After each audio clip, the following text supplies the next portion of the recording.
कक्षा 10वीं के सामाजिक विज्ञान के मॉडल पेपर में आपका स्वागत है। जो आपके बोर्ड की वार्षिक परीक्षा होने वाली है उसका जो प्रश्न पत्र आएगा वो इस पैटर्न पे आएगा। माध्यमिक परीक्षा 2023 लिखा हुआ होगा, कक्षा 10 सामाजिक विज्ञान।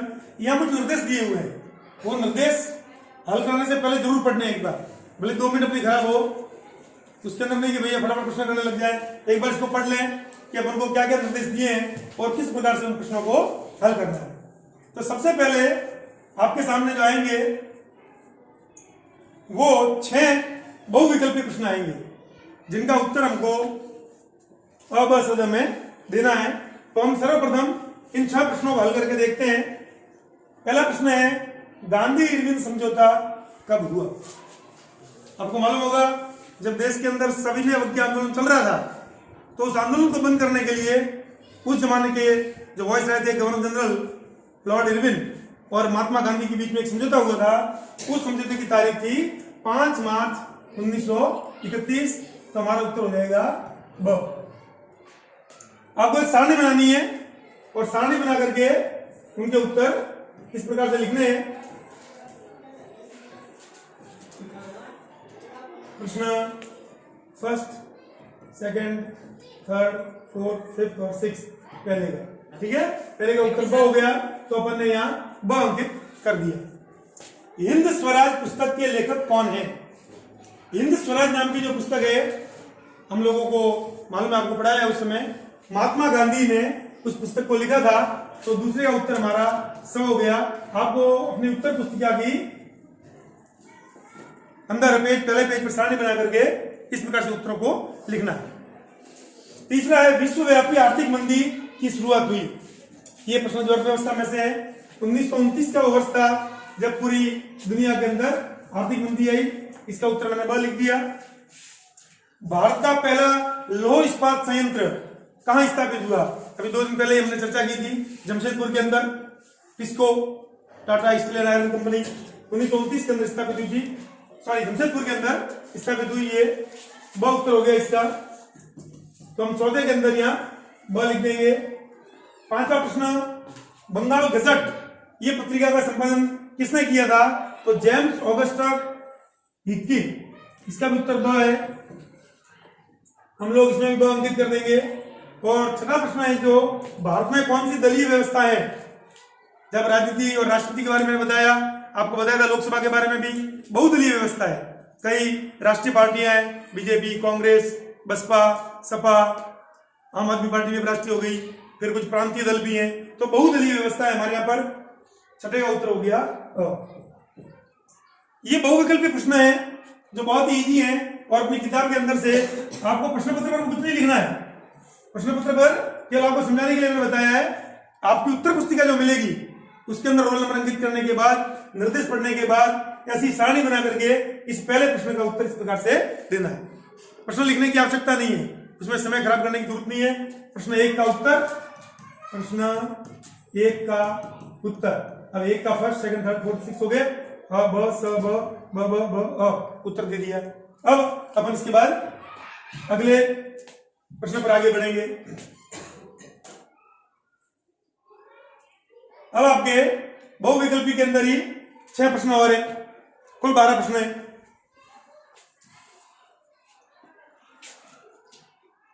हम लोग क्या करेंगे, जो आपकी सारणी बनी हुई है ये डायरेक्ट प्रश्न लिखकर भी आप उसके उत्तर दे सकते हैं। जैसे सामाजिक विज्ञान विज्ञान साधारण होता है और सीधा उसका उत्तर दे दिया हमने जन्म पर, या इस प्रकार की सारणी बनाकर भी हम उसके उत्तर दे सकते हैं। 7, 8, 9, 10, 11 और 12 प्रश्न 1 का उत्तर इस प्रकार लिख करके। 7वां प्रश्न है, सामाजिक विभाजन अधिकांशतः आधारित होता है।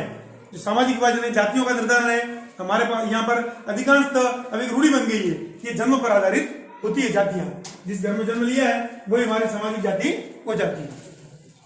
कम्युनिस्ट पार्टी की विशेषता है, कम्युनिस्ट पार्टी जो एक राष्ट्रीय पार्टी है, भारतीय कम्युनिस्ट पार्टी, कम्युनिस्ट पार्टी मार्क्सवादी, इनकी क्या विशेषता है कि ये लोग जो है ये आर्थिक सुधारों पर जोर देते हैं और राजनीतिक सत्ता पर एकाधिकार बनाए रखती है। जैसे चीन के अंदर कम्युनिस्ट की सरकार है तो वहां एक दलीय व्यवस्था ही है। अब यही भारत में बहुदलीय व्यवस्था है, चीन के अंदर एक ही पार्टी है, उसी का राज चलता है। राजनीतिक सत्ता केवल ये लोग अपने पास ही रखते हैं और जो आर्थिक संसाधन है देश के वो समस्त लोगों में बराबर बांटने पर जोर देते हैं। कोई अमीर नहीं हो, कोई गरीब नहीं हो, सब लोग एक समान हो, ये इनकी मूल धारणा है कम्युनिस्ट पार्टी की। तो इसका उत्तर हो गया हमारे ब। नवा प्रश्न है, उपभोक्ता शोषण का मूल कारण है।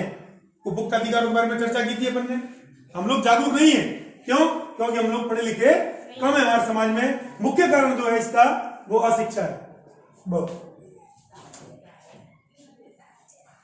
अगला प्रश्न है हमारा 10वां, ग्रामीण क्षेत्रों में कर्ज की आवश्यकता मुख्यतः किस लिए होती है?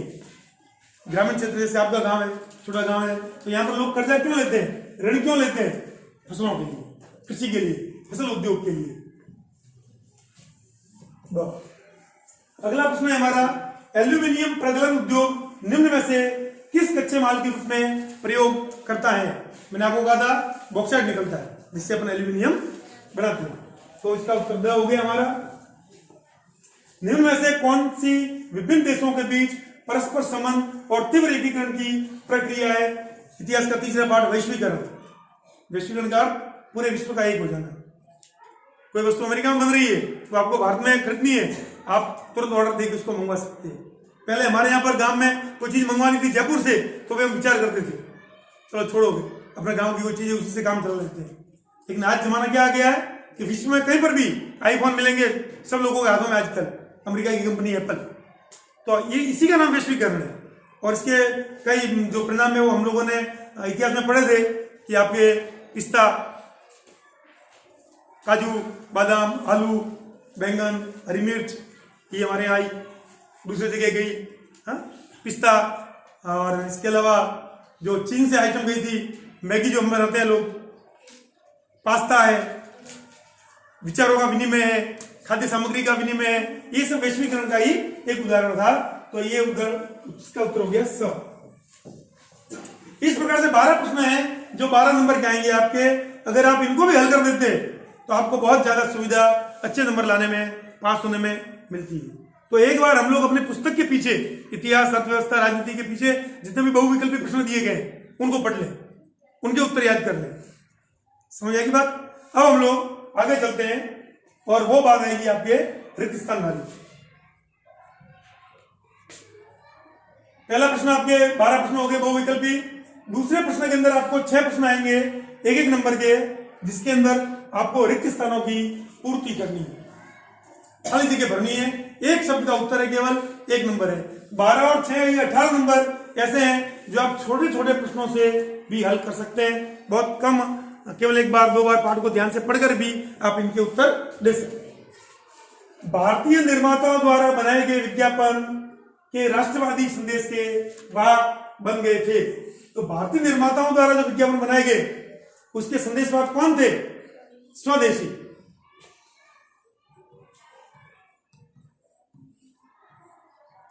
स्वदेशी के राष्ट्रवादी संदेश के वाहक बन गए थे। इसका उत्तर लिखने के लिए आपको क्या करना है?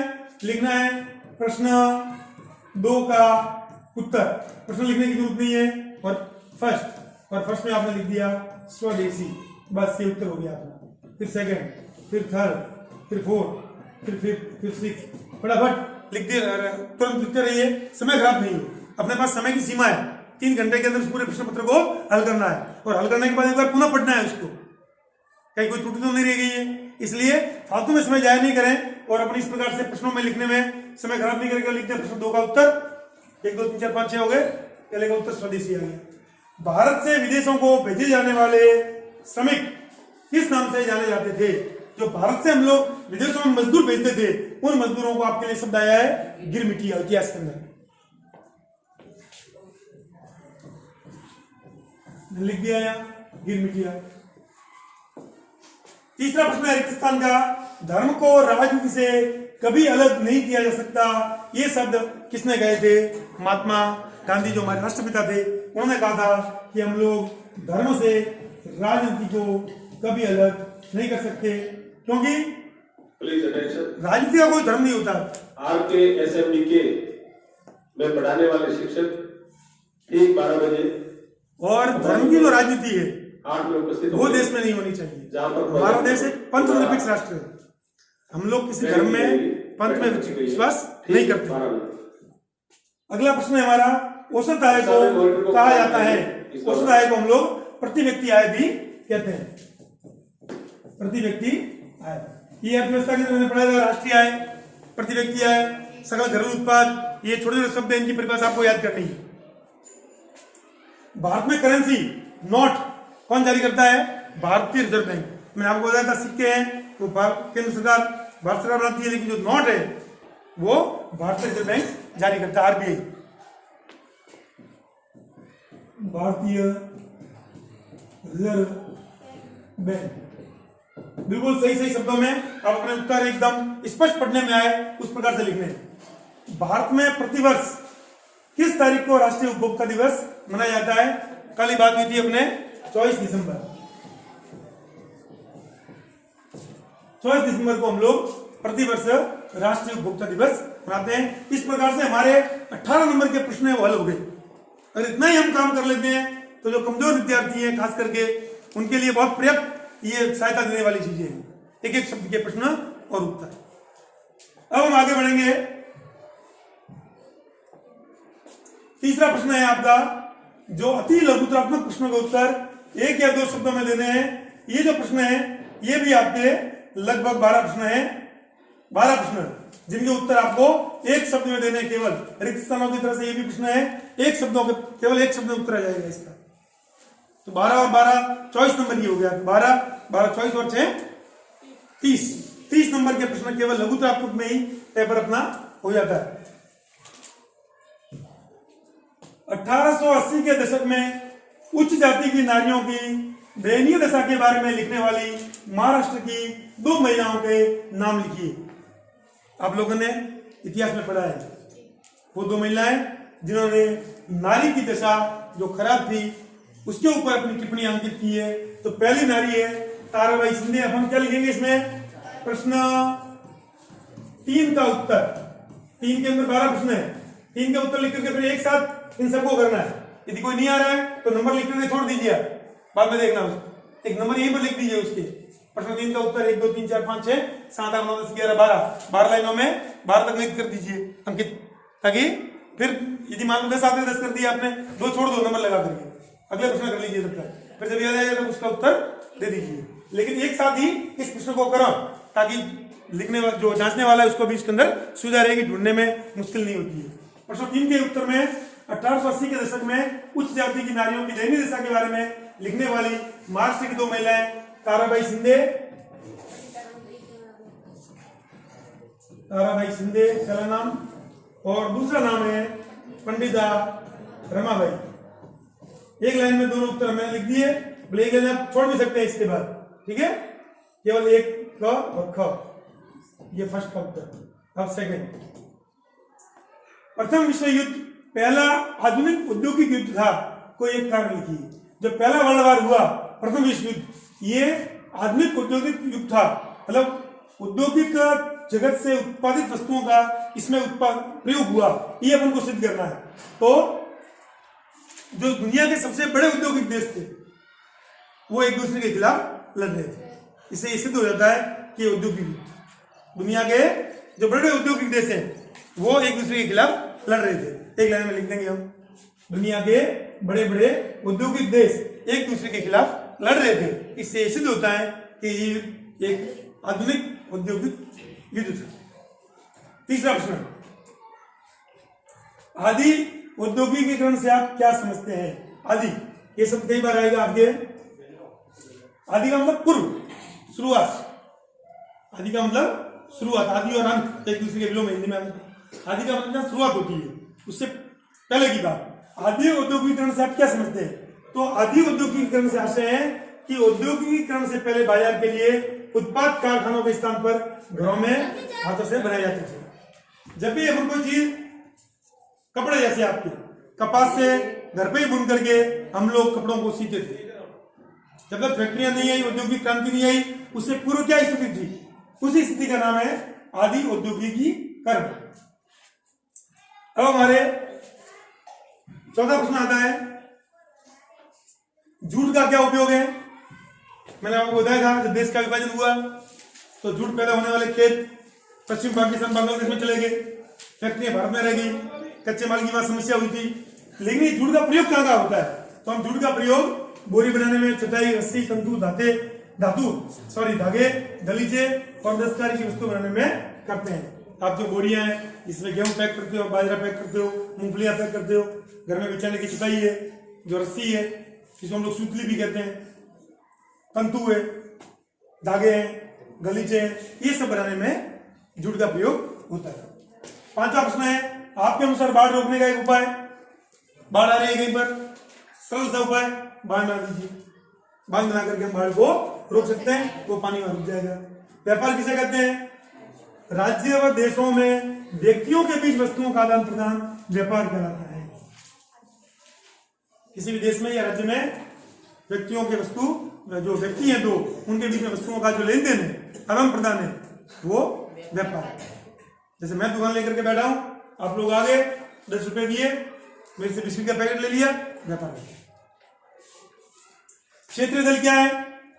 एक वो राजनीतिक दल जिनका कार्य केवल एक क्षेत्र विशेष में होता है। संघीय इकाइयों में से सिर्फ एक इकाई है अस्तित्व में राजनीतिक दल को क्षेत्रीय राजनीतिक दल कहा जाता है। जैसे कोई राजस्थान की पार्टी है, हनुमान बेनीवाल जी की एक पार्टी बनी, तो वो हमारा क्षेत्रीय दल है। पंजाब के अंदर अकाली दल है, वो एक क्षेत्रीय दल है जो केवल एक क्षेत्र विशेष में ही काम करती है। भारत एक संघ है, इसके अंदर विभिन्न राज्य है, इन राज्य विशेष के अंदर काम करने वाली कोई पार्टी है, राजनीतिक दल है, तो वो क्या हो गई? क्षेत्रीय दल। लोकतंत्र के 2 लाभ, एक तो उत्तरदायी शासन है, जनता के प्रति उत्तरदायी सरकार, लोकसभा में जवाब देना है, अगर बहुमत नहीं रहता है किसी भी बात पर तो सरकार को इस्तीफा देना पड़ता है। और दूसरी वेद शासन व्यवस्था है, वैधानिक रूप से उसको मान्यता है, कानूनी रूप से उसको मान्यता होती है कार्य। लोकतंत्र की 2 चुनौतियां, लोकतंत्र के सामने क्या क्या 2 मुसीबतें हैं, 2 ऐसी चीजें जो उसको चैलेंज कर रही है। तो लोकतंत्र के विस्तार की और मजबूत करने की। लोकतंत्र का विस्तार हमने कागजों में कर दिया, सरकारी कानून में कर दिया, लोगों के दिलों में जब तक लोकतंत्र नहीं बैठेगा, संपूर्ण देश के अंतिम व्यक्ति तक जब तक लोकतंत्र की सुविधा नहीं पहुंचेगी, और लोकतंत्र को मजबूत करने की चुनौती। 60% 50% मतदान हो रहा है हमारा, जब तक ये मतदान 90% से ऊपर नहीं होगा तब तक हमारा लोकतंत्र पूर्णतः मजबूत नहीं होगा। हर चीज के अंदर लोकतांत्रिक आधार पर फैसले हो, और जब फैसला एक बार हो गया तो जिन्होंने उसके खिलाफ भी वोट दिया है वो भी उस फैसले को अपने मन से स्वीकार करें। मान लीजिए किसी बात पर विवाद है, 100 लोग बैठे, हमने वोटिंग करवा दी, 60 ने पक्ष में वोट दे दिया, 40 ने खिलाफ में वोट दे दिया, तो जो 40 लोग हैं उस फैसले के खिलाफ वोट दिया, जब वो फैसला हो गया एक बार तो उन 40 को भी उस फैसले का समर्थन करना चाहिए। वो लोकतंत्र की सबसे बड़ी विशेषता होगी। तब तो हमारे सामने लोकतंत्र विस्तारित भी होगा और मजबूत भी होगा। अब आपके अगला प्रश्न आ गया है सकल घरेलू उत्पाद, जिसके बारे में मैंने बात की थी, जीडीपी। एक वर्ष में तीनों क्षेत्र, प्राथमिक, द्वितीयक और तृतीयक, तीनों क्षेत्रों के उत्पादनों का योगफल देश का सकल घरेलू उत्पाद कहलाता है। ये अंतिम वस्तुओं व सेवाओं का मौद्रिक मूल्य होता है। अंतिम जो उपभोक्ता के पास जाएगी तब उसका जो मूल्य है, मैंने उदाहरण देकर आपको बताया था, जैसे मूंगफली हमने बेची है 3 अलग अलग व्यक्तियों को, लेकिन जब वो उपभोक्ता के पास जाएगी तो उपभोक्ता उसका कितना मूल्य चुकाता है, उस वस्तु या सेवा का जो अंतिम मूल्य है उसका जो योग है एक वर्ष में, वो हमारा जीडीपी हो जाएगा, सकल घरेलू उत्पाद। तृतीयक क्षेत्र से आप क्या समझते हैं? प्राथमिक क्षेत्र में आपको बताएगा कृषि, पशुपालन, ठीक है, मत्स्य का काम है। द्वितीय क्षेत्र में उद्योग धंधे हैं, और तृतीय क्षेत्र के अंदर वस्तुएं के बजाय सेवाओं का सृजन, बैंक, बीमा, प्रोफेसर, शिक्षक, जो लोग आपके लिए सेवाएं उपलब्ध करवाते हैं वो सब हमारा तृतीय क्षेत्र है। याद है आप लोगों को? और अंतिम प्रश्न है इसका, मानव विकास रिपोर्ट किसके द्वारा प्रकाशित की जाती है? मानव विकास सूचकांक भी प्रश्न होते हैं, वो यूएनडीपी द्वारा प्रकाशित होती है। इस बात को आपको ध्यान रखना है। यहां पर हमारा खंड अ समाप्त हो जाता है। अब हम बात करेंगे खंड ब की, कि इसके बाद में जो प्रश्न आएंगे थोड़े लघुतात्मक और निबंधात्मक और कौशल वाले, मानचित्र वाले, वो अगले भाग में मैं आपको बताऊंगा। तब तक आप अपनी किताब से इस प्रकार के प्रश्नों को छांट करके उनको जरूर एक बार याद कर लीजिए। धन्यवाद, देखते रहिए।